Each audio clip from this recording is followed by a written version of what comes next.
A paz do Senhor, meus amados irmãos, é uma satisfação mais uma vez poder estar transmitindo esse estudo bíblico, mais essa meditação da palavra do Senhor para o nosso enlevo espiritual. Hoje nós vamos falar sobre esse tema, Eu Não Mereço Isso.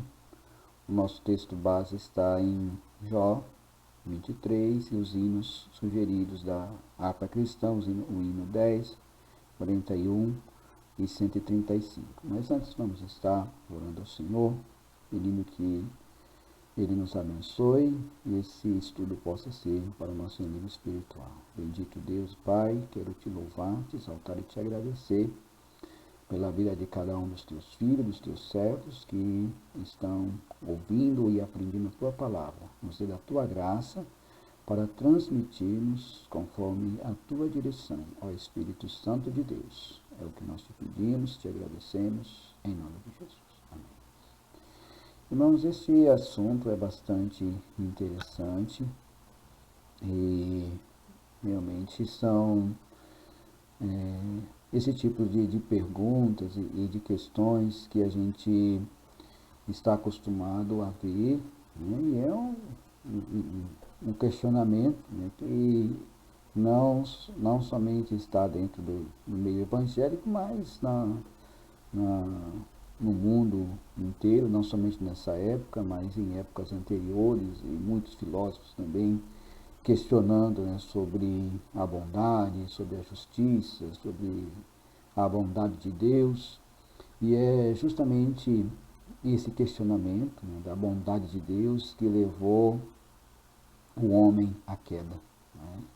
Questionar se Deus é bom, se Ele é justo, que causou realmente a queda do homem. Mas vamos fazer aqui um breve comentário sobre isso.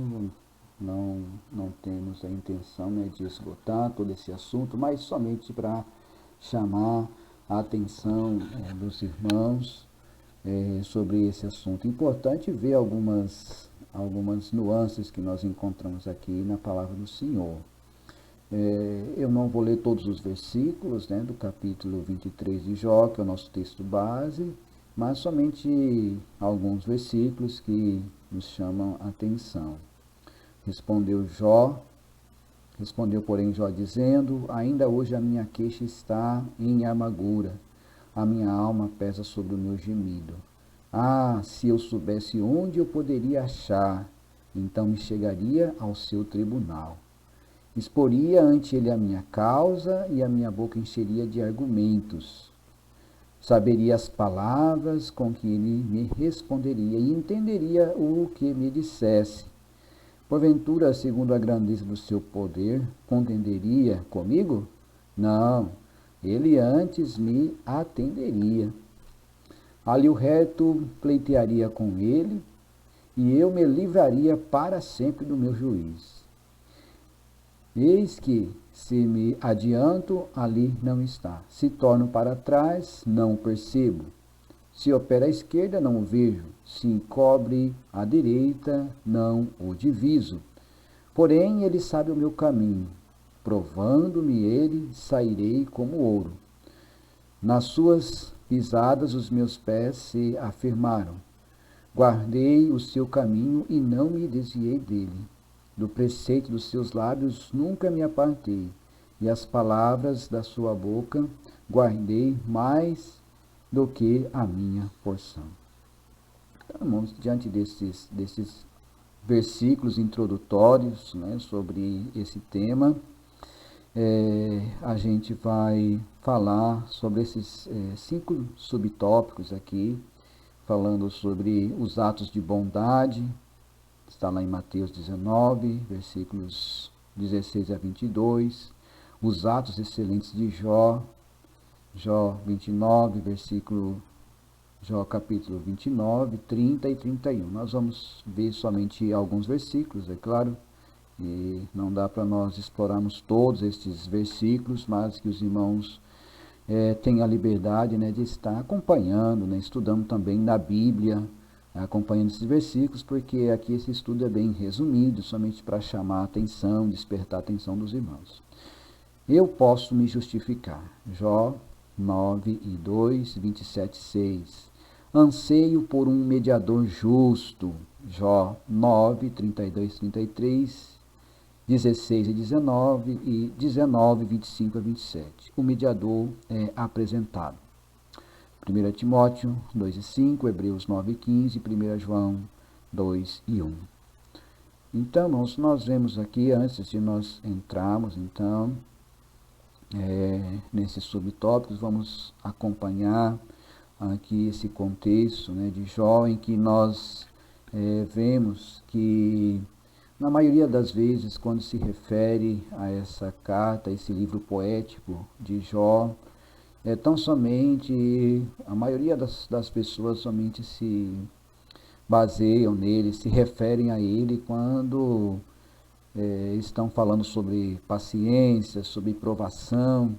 Mas, irmãos, nós vemos aqui no livro de Jó muito mais além do que isso, né? O livro de Jó, ele fala sobre o plano da salvação, sobre a justificação, como que é a justiça de Deus, os questionamentos do homem, né, sobre a existência de Deus, a bondade de Deus, o poder de Deus. Então, se nós limitarmos aqui no livro de Jó só para falar da paciência de Jó, eu acho que é uma coisa muito, estamos desperdiçando tantas preciosidades que nós encontramos aqui neste livro, né?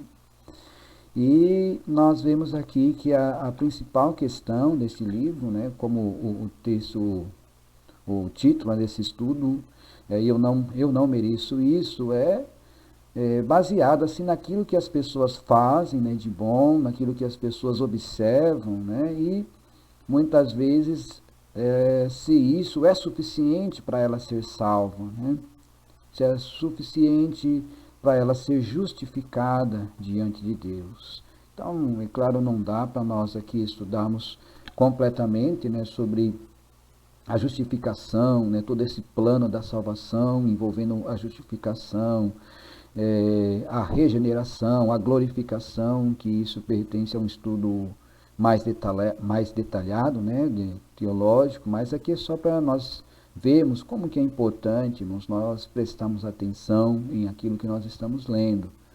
E aqui vemos Jó, ele tendo esse desejo, irmãos, de se comparecer, né, diante do tribunal de Deus, conforme nós vemos aqui nesse capítulo 23, ele queria se justificar diante de Deus, né? Por que estava acontecendo aqui com ele? E ele propõe assim, né, no seu coração, se eu soubesse onde eu poderia achar, né, então me chegaria ao seu tribunal.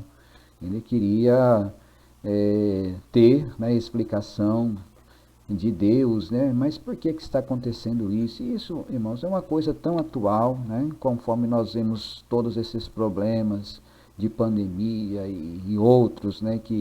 De guerras e de tudo que já a história da humanidade enfrentou, né? Então, eu creio que muitos também têm no seu coração esse desejo, essa vontade, se eu pudesse, né, falar com Deus.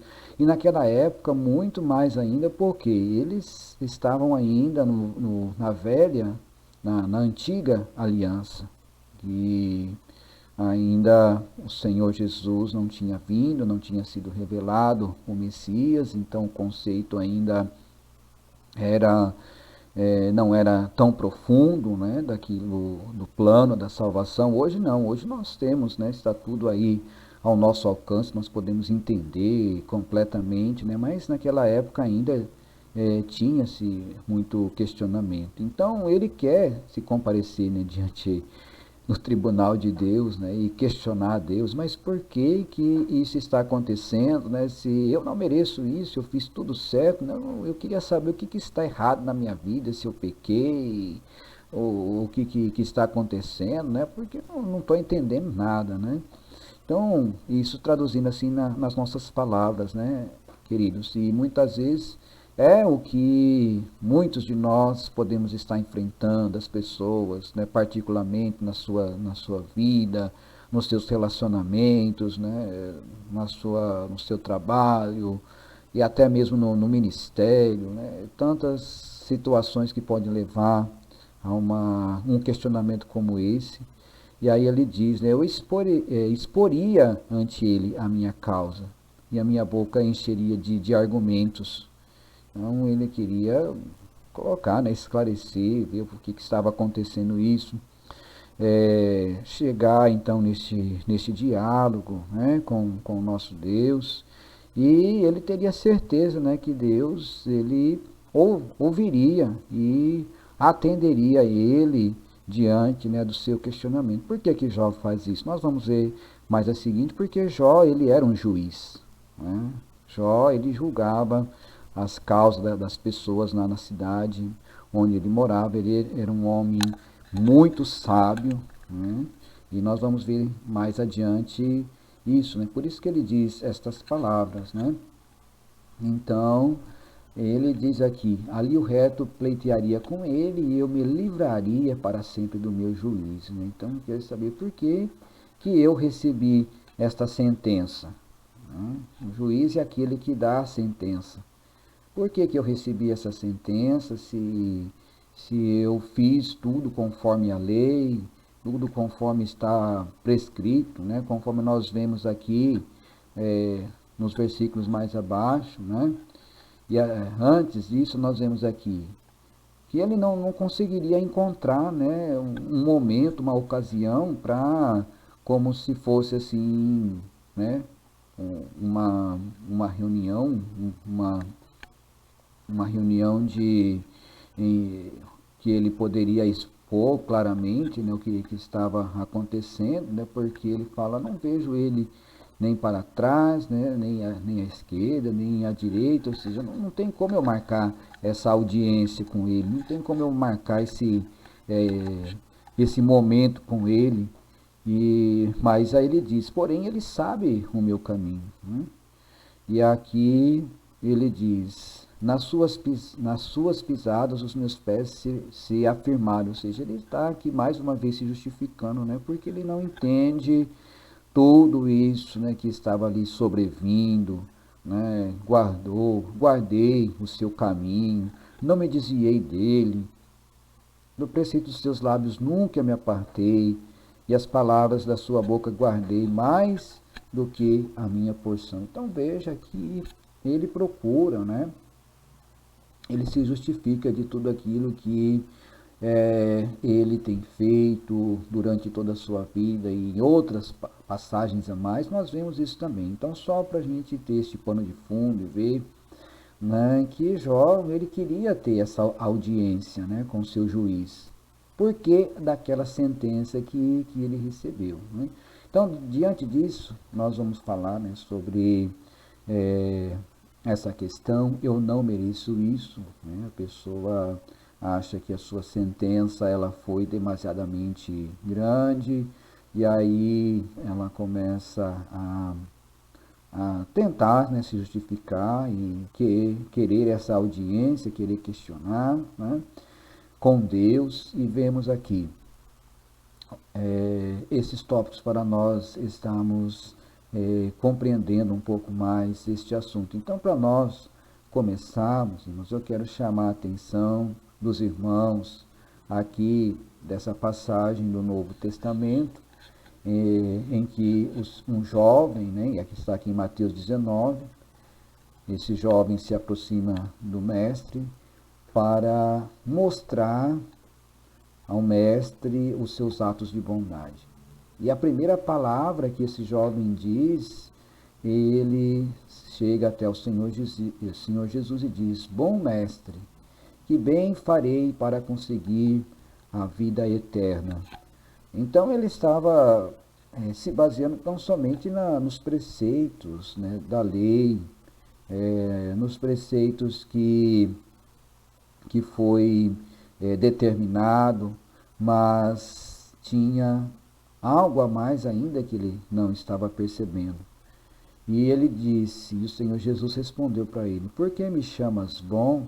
Não há bom senão um só, que é Deus. Por que o Senhor Jesus responde desta forma para ele? Porque, meus irmãos, este jovem ele estava olhando para o Senhor Jesus, né, não como Deus. E este é o problema da humanidade, né? muitas vezes olhar para as palavras, tanto do Antigo Testamento como do Novo, né, e ver tão somente ali alguma filosofia, alguma instrução, né, que deve ser cumprida à risca, mas não enxergar o Senhor Jesus, né, como realmente Deus. E é por isso que o Senhor Jesus chama a atenção dele aqui, olha, por que me chamas bom? Porque ele estava vendo o Senhor Jesus como mais um rabino daquela época, né? Alguém que tivesse um comportamento exemplar, muito educado, muito sábio, e por aí vai, como nós estamos acostumados a ver nos dias de hoje, né? Um influencer, sei lá, alguma coisa desse tipo, né? Alguém que pelo seu comportamento, pelas suas palavras, pela a sua filosofia, ela consegue influenciar tantas pessoas. E não é isso que o Senhor Jesus era e nem tampouco é, porque ele é realmente, né, o nosso Deus. Por isso que ele diz, não há bom senão um só, que é Deus. Agora, se aquele jovem tivesse olhando para o Senhor Jesus como Deus, evidentemente ele não receberia, né, essa resposta aqui do Senhor Jesus, porque com certeza, né, o Senhor Jesus ele conhece a intenção do coração de cada pessoa que se aproxima dele. E ele estava simplesmente, né, querendo cumprir preceitos, né, e é por isso que se trava esse diálogo entre Jesus e esse jovem rico, da mesma forma o diálogo que o Senhor Jesus teve com aquela mulher samaritana na beira do poço. Então o Senhor Jesus conhecia o coração, né, como que o coração da pessoa está quando se aproxima dele. E aqui ele diz, olha, se você quer, porém, né, entrar na vida, guarda os mandamentos. O Senhor Jesus sabia, né, quem era aquele jovem que estava realmente guardando, né, mas ele disse aqui somente para instigar, né, o jovem a estar falando, então ele já de pronto, né, diz, né, tudo isso tenho guardado desde a minha mocidade, que me falta ainda? Aí Jesus diz para ele, olha, se você realmente, né, quer ser perfeito, vai, vende tudo que tens e dá aos pobres e terás um tesouro no céu. Vem e segue-me. Aleluia. Então, era isso que este jovem precisava, não somente ser um religioso, né, ficar guardando preceitos, ter uma religião, ter uma carteirinha, uma credencial, mas e se achar que isso, né, porque ele está cumprindo tudo aquilo que está falando, ele é bom, né? Então, isso aqui, irmãos, nos traz o questionamento, né, sobre realmente a bondade. Então ele estava se apoiando nos seus atos de bondade, não enxergando realmente o Senhor Jesus, não tendo a comunhão com ele. E também, né, agora voltando, né, para Jó, nós vemos aqui a situação de Jó não podemos falar, né, que era semelhante a desse jovem, mas ele tinha muito atos de bondade, tinha muito do que se justificar também diante de Deus, né? E é por isso que ele achou que a sua sentença era extremamente desproporcional, ele não merecia, né, tudo aquilo que ele estava passando. Então, eu destaquei aqui com cores diferentes essas sequências de versículos que mostram três partes, né, três características aqui desses atos excelentes de Jó, né? A primeira é a sua sabedoria para poder avaliar a situação, né, que estava ao seu redor. É um homem muito sábio, como nós vimos aqui no capítulo 29, alguns versículos. Quando eu saía para a porta da cidade, ou seja, quem sentava à porta da cidade? Eram os juízes, eram as pessoas importantes, né? Era um lugar em que as pessoas iam. Nós vemos isso em várias outras situações, Absalão, Ló e por aí vai, né? Aqui falta tempo para nós falarmos sobre tudo isso. Quando eu saía para a porta da cidade e na rua fazia preparar a minha cadeira. Então, ele era um juiz, uma pessoa muito importante que se assentava e as pessoas iam até ele, né? Os moços me viam e se escondiam, e até os idosos se levantavam e se punham em pé. Os príncipes continham as suas palavras e punham a mão sobre a sua boca, então. Ou seja, era uma pessoa que gozava de uma reputação muito grande, né? Um juiz, um sábio, que quando ele falava, as pessoas não retrucavam, não falavam, isso daí será que está sendo? Não, ele era a última palavra, era a palavra de Jó, uma pessoa muito sábia e conseguia entender as coisas, né? Ou seja, tinha uma reputação muito grande. A segunda característica aqui que nós vemos dos atos excelentes de Jó é a sua bondade, né? Então, a primeira, a excelência da sua sabedoria, a excelência da sua bondade, a segunda coisa. Porque eu livrava o miserável que clamava, como também o órfão que não tinha quem o socorresse. E eu fazia que rejubilasse o coração da viúva, vestia-me da justiça e ela me servia de vestimenta, como manto e diadema era a minha justiça. Então veja, né, que como no tópico anterior, meus atos de bondade. Então aqui também Jó fala minha, né, minha, meu, e esses pronomes possessivos realmente têm corrompido muitas pessoas, né? Muitos que foram alcançados pelo Senhor Jesus têm se deixado levar por esses pronomes possessivos. Minha cadeira, né? Então nós vemos aqui, minha cadeira, aqui a minha justiça, meu, minha, meu. Então são muito, as pessoas têm se apoiado muito nisso, naquilo que esses pronomes possessivos, né, dizendo que eles têm o seu currículo, né, espiritual.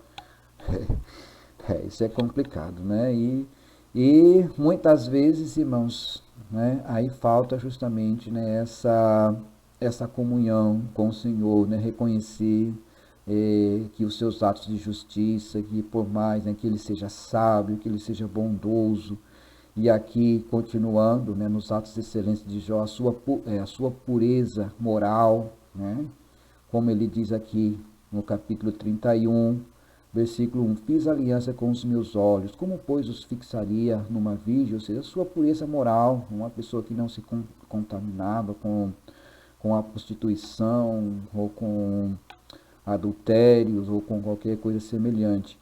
Se os meus passos se desviaram do caminho, e o meu coração segue os meus olhos, e se as minhas mãos se apegou a qualquer coisa, ou seja, aquela pessoa, né, que gosta de se apropriar das coisas alheias, né, não precisa nem falar mais nada sobre isso.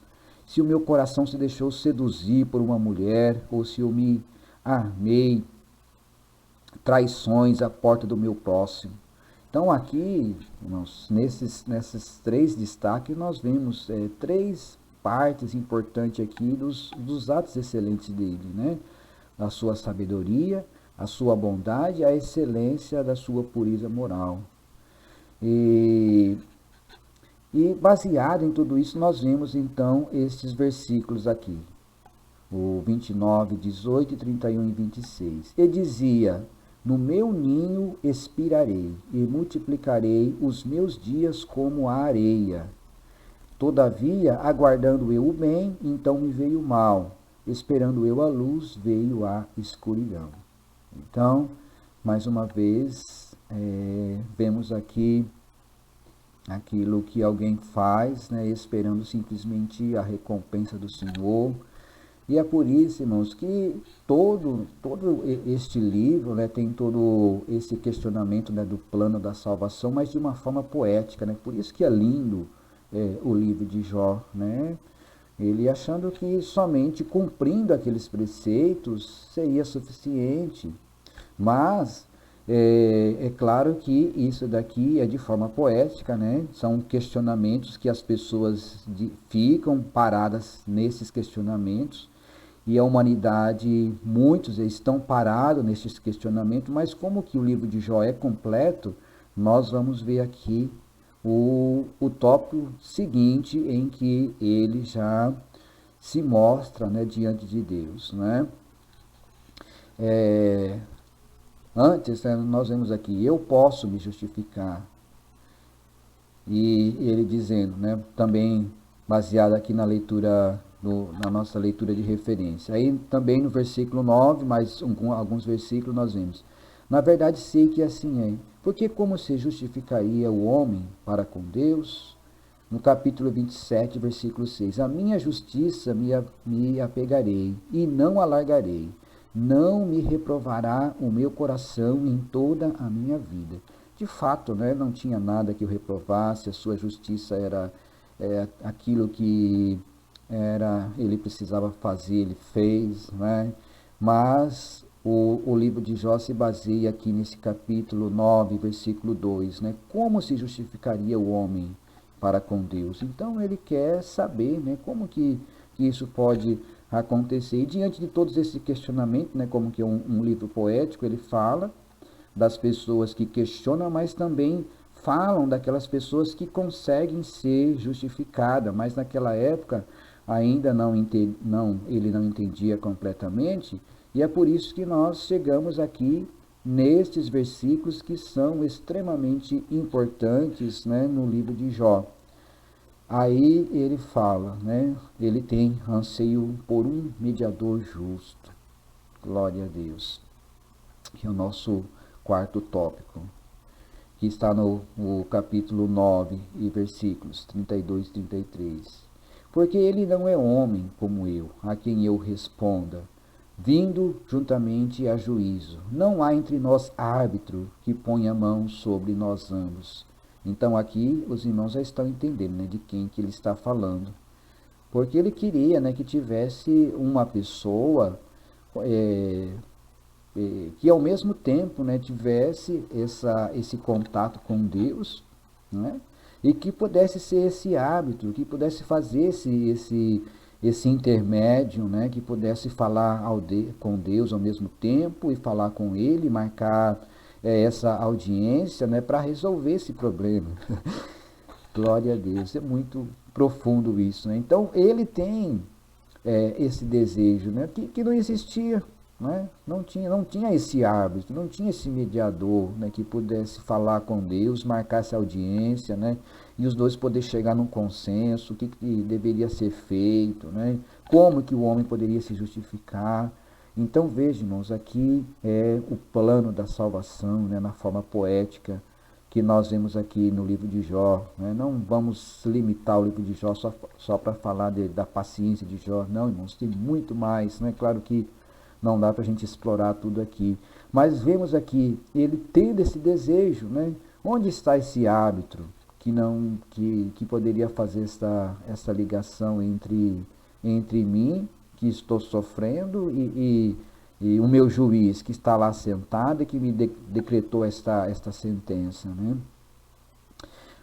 No capítulo 16 e 19, mais uma vez, saibam que agora mesmo a minha testemunha está nos céus, nas alturas está o meu advogado. Aqui eu peguei a NVI, mas nas outras traduções também dá para nós entendermos desta forma, né, que ele está ansiando, né? Ele tem esta certeza, né, que existe essa testemunha, né? Esse seu advogado, ou seja, alguém, né, que pode fazer a intermediação entre Deus, né, que é o juiz, e ele, que é o réu, né, que está recebendo esta sentença. E aqui bastante conhecido, né, dos nossos irmãos, ele dizendo, porque eu sei que o meu Redentor vive e que por fim se levantará sobre a terra. Aqui é muito bem claro, né? Ele falando sobre o Senhor Jesus, né? Que se levantará sobre a terra, e depois de consumida a minha pele, contudo ainda em minha carne verei a Deus, vê-lo-ei por mim mesmo, e os meus olhos e não os outros o contemplarão, e por isso os meus rins se consomem no meu interior. Quando nós falamos aqui de rins, é claro que está falando da sua alma. Da mesma forma, quando se fala de coração, não é somente essa bomba que bombeia o sangue, mas está falando da alma, do sentimento, né? Então aqui, meus irmãos, é muito bem claro ele falando do Senhor Jesus, né? Falando da glorificação aqui, irmãos. Mais uma vez o plano da salvação se revelando aqui no versículo 26. Consumida a minha pele, contudo ainda em minha carne verei a Deus. Mas não é dessa carne corruptível, como nós vemos lá Paulo falando muito bem claramente, né, em Romanos, né, mas é da incorruptibilidade, do corpo ressurreto, né, o seu Redentor vive, né, ou seja, aquele que está vivo para todo sempre, né? Aqui faltaria versículos para nós estarmos se referenciando ao Senhor Jesus, né? Então, vemos aqui que ele tem anseio, né, por este mediador, né? Que poderia ser o seu redentor, poderia ser o seu advogado, poderia ser o seu árbitro, né? Glória a Deus. Então ele ia ansiando pelo Senhor Jesus, e somente o Senhor Jesus é que realmente pode nos justificar, né? Então não adianta alguém querer fazer os seus atos de bondade, né? Seguir preceitos e não ter ao Senhor Jesus. Nós vemos que o Senhor Jesus ele fala também, né? Que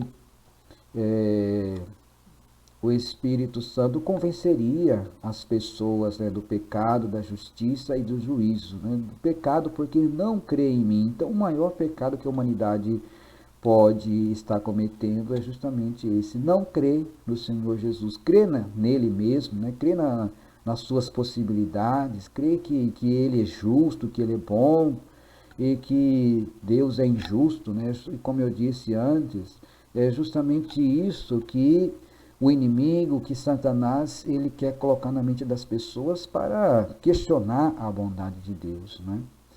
Então aqui, para nós encerrarmos, o mediador é apresentado, porque há um só Deus e um só mediador entre Deus e os homens, Jesus Cristo, homem.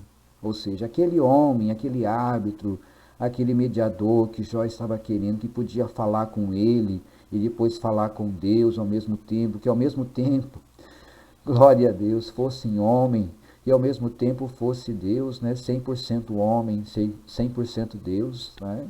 É que poderia resolver o seu problema.